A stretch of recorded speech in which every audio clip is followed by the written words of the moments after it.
Olá pessoal, dando continuidade ao nosso estudo de regressão linear e classificação, nós vamos ver agora um pequeno código que implementa as equações que foram vistas nos slides.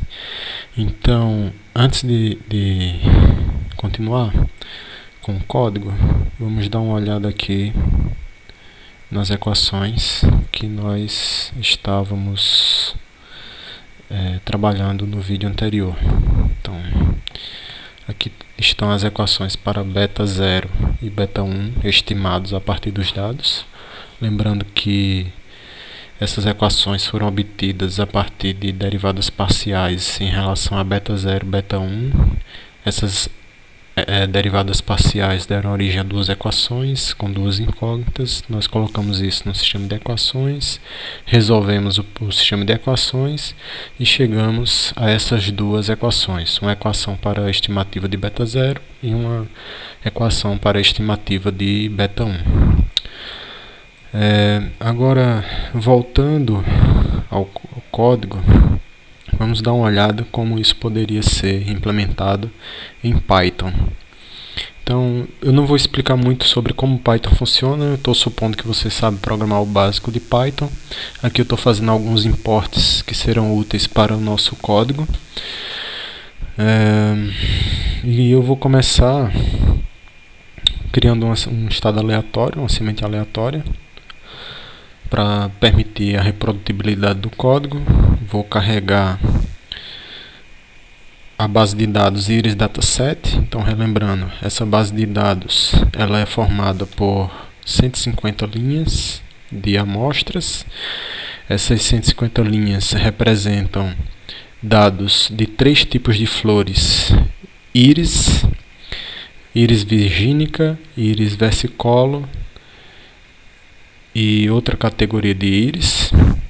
Então são 5 colunas, sendo que as 4 primeiras representam largura da pétala, comprimento da pétala, largura da sépala, comprimento da sépala. E na última coluna nós temos o rótulo. No caso, esse rótulo pode ser 1, 0 ou -1, de acordo com o tipo de flor que a gente estiver classificando. Eu vou usar apenas 100 amostras, 50 para cada categoria, para realizar esses experimentos. Então nós carregamos a base inteira, definimos que o tamanho para a quantidade de amostras para cada categoria vai ser 50. Desse conjunto todo de 150, eu seleciono apenas as 100 primeiras linhas e a terceira coluna, quer dizer, a quarta coluna, né, começando de 1, mas se começar de 0 a gente conta como número 3. Vou selecionar a coluna dos labels, que está na quinta coluna, mas aqui a gente está numerando de 0 até 4, então a coluna de número 4. Em seguida, eu faço um redimensionamento desses arrays de dados para deixar eles no formato de uma única coluna, né? São 100 linhas e uma coluna, 100 linhas e uma coluna. Em seguida, eu vou fazer uma mistura aleatória desses dados para misturar os dados das duas categorias de flores, que isso ocorre aqui, né? Eu crio um array de 100 amostras, misturo esse array, né? Esse array tem apenas números de 0 a 100, ou de 0 a 99, misturo.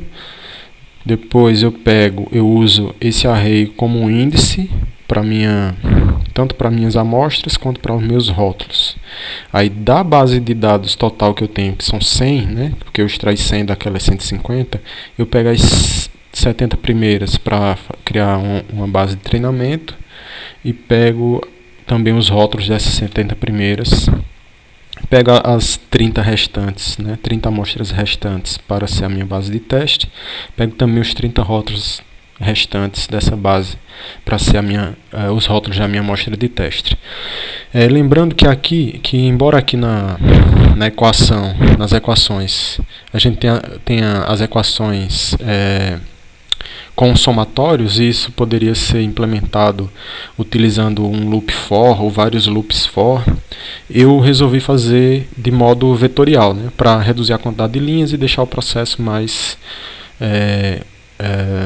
otimizado.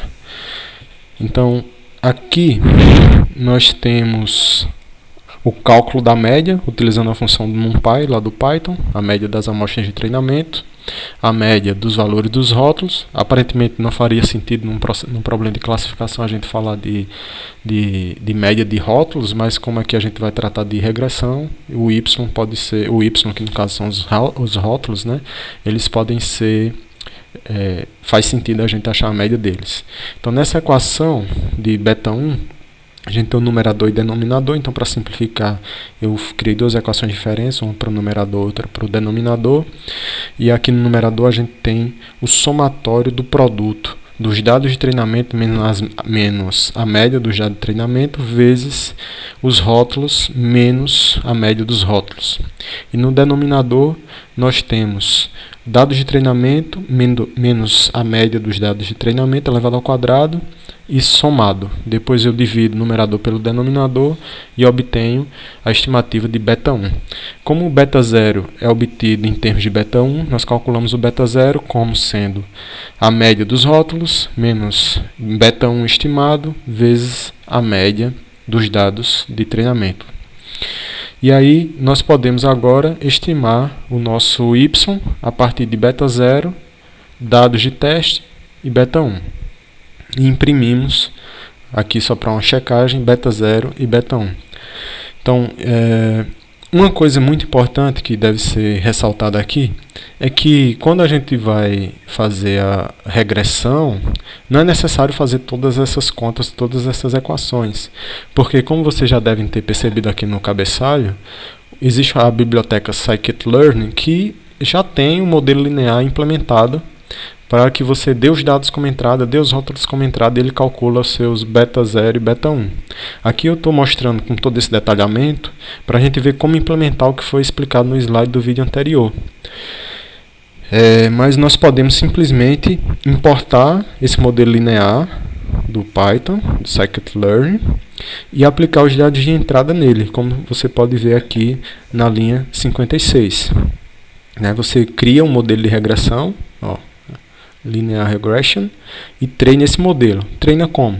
Ajustando os seus dados de treinamento e os seus rótulos a um modelo de regressão linear. E aqui nós temos a impressão dos coeficientes. Então, como uma forma de checar se as nossas contas estão corretas, eu vou imprimir aqui o beta 0 e o beta 1 calculados segundo as equações vistas no slide do vídeo anterior, e imprimir também os coeficientes obtidos por meio da regressão linear do Python. Além disso, eu vou exibir também aqui, para a gente dar uma olhada, o erro acumulado e precisão, revocação e F1 score para os dados que a gente utilizou. Então aqui no Python, chamando isso na linha de comando, deixa eu mostrar para vocês aqui o terminal.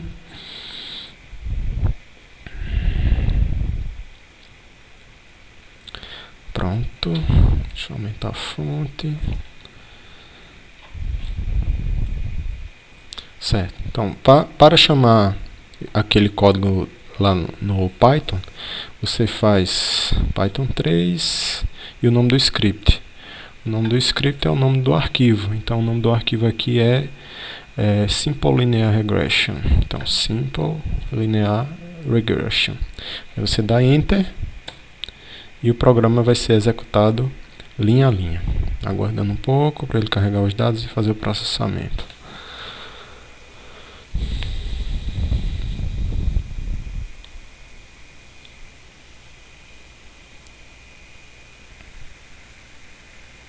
Ok, temos a resposta. Vamos ver. Então, beta 1 e beta 0, calculado pelas nossas equações. Beta 0 e beta 1. O erro quadrático acumulado, 2.46. E aqui a gente tem precisão, revocação e F1 score, que são medidas. A precisão e a revocação a gente já viu no vídeo anterior, o F1 score eu ainda não falei, mas você pode entender o F1 score como sendo uma média geométrica da precisão e da revocação. Agora aqui nós temos os coeficientes que foram calculados pela própria função de regressão linear do Python, né? E aí, se a gente conferir com os nossos resultados, observe que os resultados são exatamente os mesmos obtidos pelas nossas contas, ó. Menos 1.6864, menos 1.6864, menos 1.3467, menos 1.3467. Então isso mostra que as nossas equações estão corretas e que nós obtivemos o mesmo resultado que seria obtido aplicando a função do Python. Então assim a gente conclui essa etapa de regressão linear. Então nesse vídeo eu mostrei para vocês como fazer as equações implementadas vetorialmente e também como utilizar a própria função que já está disponível no scikit-learn para fazer uma regressão linear. E também como fazer testes com essa equação obtida por meio de regressão linear nos dados que você tem disponível. Então é isso. Qualquer dúvida, comente aí. E se tiver algo mais que você queira saber sobre isso, sobre o assunto desse vídeo, também comente e pede para a gente fazer um novo vídeo. Obrigado.